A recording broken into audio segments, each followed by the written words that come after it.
Os Reis Magos xa teñen no seu poder a carta dos traballadores dos PAC da área sanitaria de Pontevedra e o Salnés, onde se recollen as súas demandas laborais. A través desta orixinal protesta no recinto feiral de Pontevedra, volveron reclamar o que veñen reivindicando dende hai meses: menos carga de traballo e máis persoal. Coa imposición de turnos, obligatoriedades, cambios de horarios, etcétera, consideramos que están maltratando o persoal que traballamos neses puntos. Segundo indican, a xerencia da área sanitaria segue sen reunirse con eles. O único que temos nestes momentos son uns calendarios en algúns dos puntos pactados, na maioría deles impostos pola xerencia, incluso a reducción de efectivos nun PAC como é o PAC de Caldas, onde se reduciu o número de profesionais médicos en horario diurno de luns a venres de 2 a 1. Os traballadores cansos recoñecen sufrir estrés e moita tensión. Ademais, algúns, ao borde da xubilación, están a recibir cartas do Sergas pedindo que continúen traballando.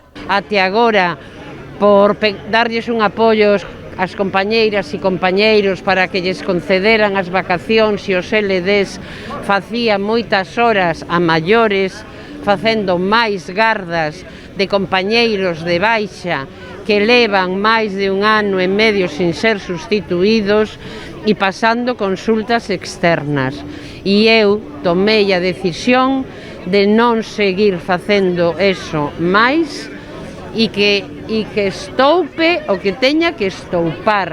Os traballadores tamén tiveron ocasión de conversar co alcalde de Pontevedra. Lores trasladoulles o seu apoio. Temos que defender o sistema público de saúde, que é un dos mellores do mundo, pero se non facemos o que temos que facer, nos vamos a quedar atrás e vamos a deixar de selo, non?